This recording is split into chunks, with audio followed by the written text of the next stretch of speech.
Assalamualaikum warahmatullahi wabarakatuh. Kami dari kelompok 1 akan mempresentasikan tentang definisi dan ragam kampanye PR. Definisi kampanye menurut Rogers dan Story memberi pengertian kampanye sebagai serangkaian tindakan komunikasi yang terencana dengan tujuan menciptakan efek tertentu pada sejumlah besar halayak yang dilakukan secara berkelanjutan pada kurun waktu tertentu.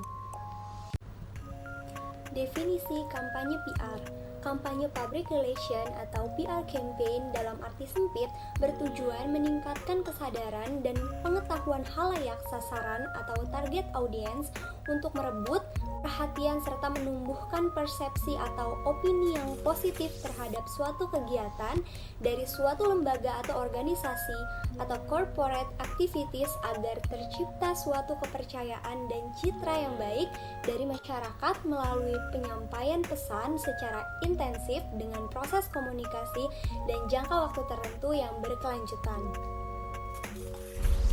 Selanjutnya, saya akan menyampaikan tentang jenis kampanye berdasarkan isinya. Terbagi menjadi 3. Yang pertama ada kampanye positif, yang kedua ada kampanye negatif, dan yang ketiga ada kampanye hitam. Yang pertama, kampanye positif. Kampanye positif adalah kampanye yang berisi tentang pengenalan produk atau seseorang yang dikampanyekan. Pada umumnya, kampanye positif ini berisi tentang informasi yang baik-baik. Yang kedua, ada kampanye negatif. Kampanye negatif biasanya dilakukan oleh kompetitor, di mana isi kampanye negatif ini biasanya berupa kekurangan suatu produk ataupun seseorang. Namun yang perlu kalian ingat, kampanye negatif ini berdasarkan data dan fakta yang sudah ada sebelumnya.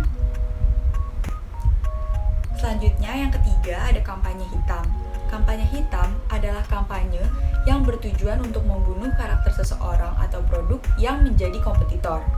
Namun, kampanye hitam ini berisi tentang fitnah, kebohongan, ataupun tuduhan tanpa adanya bukti. Jadi yang harus kalian garis bawahi di sini, perbedaan antara kampanye hitam dan kampanye negatif. Kalau kampanye negatif itu isinya berdasarkan fakta dan data yang sudah ada sebelumnya, sedangkan kampanye hitam berisi tentang fitnah, kebohongan, atau tuduhan tanpa adanya bukti. Selanjutnya, ada jenis kampanye berdasarkan orientasinya.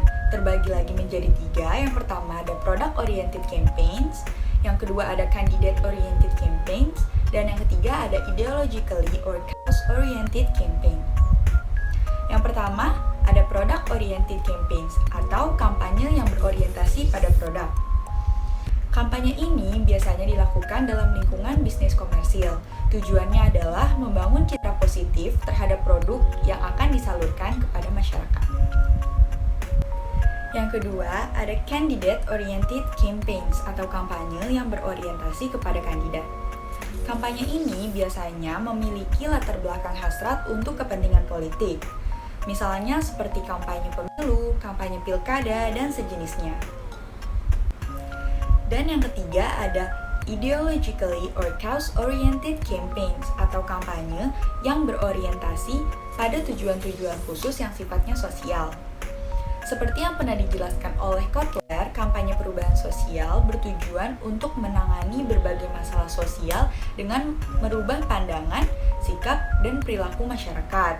Contohnya, kampanye ini seperti kampanye ASI, kampanye imunisasi, kampanye donor darah, dan juga kampanye keluarga berencana. Selanjutnya, saya akan menjelaskan tentang jenis kampanye berdasarkan tujuan kampanye. Yang pertama ada kampanye sosial. Kampanye sosial ini bertujuan untuk menyadarkan masyarakat tentang isu-isu di lingkungan sekitar, dan kampanye ini merupakan kampanye non-komersial. Yang kedua ini adalah kampanye bisik, dan kampanye bisik ini merupakan kampanye untuk melawan sebuah aksi atau melakukan gerakan dengan menggunakan kabar angin. Dan yang ketiga ada kampanye promosi. Kampanye promosi ini merupakan kampanye yang mempromosikan sebuah produk untuk meningkatkan penjualan produk tersebut. Yang keempat ada kampanye politik, yang mana ini berguna untuk menginformasikan tentang sebuah partai maupun program ataupun visi misinya. Dan dengan menginformasikan seperti ini, masyarakat dapat memilih apakah akan memilih partai tersebut atau tidak. Selanjutnya ada jenis kampanye berdasarkan media yang digunakan. Yang pertama itu ada kampanye elektronik. Kampanye elektronik ini merupakan kampanye yang menggunakan media elektronik berupa televisi ataupun radio. Dan sekarang karena telepon genggam itu sudah termasuk barang elektronik, maka telepon genggam juga salah satu media dalam kampanye elektronik. Yang kedua ada kampanye cetak. Nah, kampanye cetak ini merupakan kampanye yang menggunakan media cetak seperti poster, brosur, spanduk, dan lain-lain. Nah, kampanye cetak ini merupakan keterbalikannya dari kampanye elektronik karena kampanye cetak ini termasuk dalam kampanye kontemporer. Yang ketiga yaitu kampanye tatap muka. Kampanye tatap muka ini biasanya dilakukan ketika akan dilakukannya pemilihan umum. Nah, kampanye tatap muka ini dapat berupa seperti orasi atau debat atau belusukan. Pokoknya segala sesuatu yang terlibat di lapangan itu merupakan kampanye tatap muka. Selanjutnya, kelompok kami akan menjelaskan tentang model-model kampanye. Yang pertama ada model komponensial kampanye. Model ini mengambil komponen-komponen penting dalam pengiriman dan penerimaan pesan-pesan melalui kampanye. Unsur di dalamnya meliputi sumber, penerima, efek, timbal balik, dan pesan-pesan yang ada dalam kampanye tersebut. Dalam model ini pun campaign makers atau sumbernya ini lebih dominan karena ia selalu mengkonstruksikan pesan-pesan agar terjadi perubahan pada diri khalayak atau sasaran kampanye.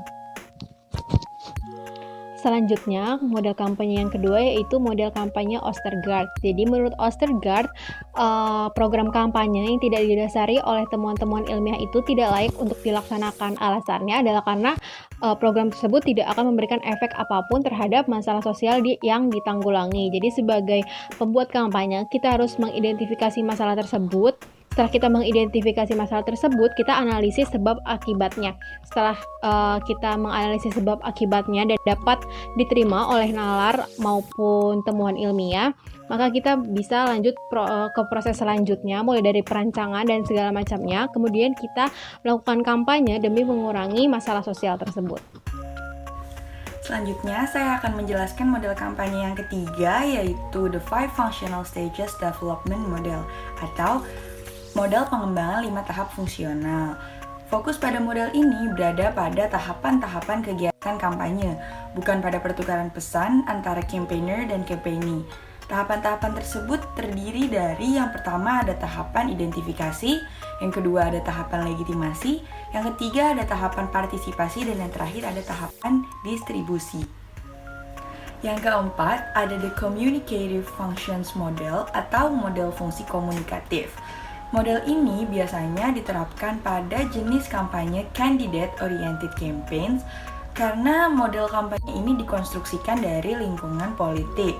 Tahapan-tahapan pada kampanye model ini terdiri dari surfacing, primary, nomination, and election. Model kampanye yang kelima adalah model kampanye Noack dan Wannerith. Menurut Mickwell dan Windal, model kampanye Noack dan Wannerith merupakan model kampanye yang tradisional. Pada model ini, proses kampanye dimulai dari tujuan yang hendak dicapai dan diakhiri dengan efek yang diinginkan. Yang perlu diperhatikan dari model ini adalah masing-masing elemennya saling berhubungan. Pada model Noack dan Wannerith, terdapat 7 elemen kampanye yang harus diperhatikan. Yang pertama, intended effect. Yang kedua ada competing communication, yang ketiga ada communication object, yang keempat target population and refreshing group, yang kelima the channel, yang keenam the message, dan yang terakhir yang ketujuh adalah the communication atau sender. Model kampanye yang keenam adalah the diffusion of innovations model. Model kampanye yang keenam adalah the diffusion of innovations model. Model difusi inovasi ini umumnya diterapkan dalam kampanye periklanan dan kampanye yang berorientasi pada perubahan sosial. Model ini menggambarkan adanya 4 tahap yang akan terjadi ketika proses kampanye berlangsung. Tahap pertama adalah tahap informasi, tahap kedua yakni persuasi, tahap ketiga adalah membuat model ini menggambarkan adanya 4 tahap yang akan terjadi ketika proses kampanye berlangsung. Tahap pertama adalah tahap informasi, tahap kedua yakni persuasi, tahap ketiga adalah membuat keputusan, dan tahap terakhir yang keempat adalah konfirmasi atau reevaluasi. Dalam model difusi inovasi ini, tahap keempat menempati posisi yang sangat strategis karena akan menentukan apakah seseorang akan menjadi pengguna keputusan, dan tahap terakhir yang keempat adalah konfirmasi atau reevaluasi. Dalam model difusi inovasi ini, tahap keempat menempati posisi yang sangat strategis karena akan menentukan apakah seseorang akan menjadi pengguna yang loyal atau sebaliknya. Terima kasih. Wassalamualaikum warahmatullahi wabarakatuh.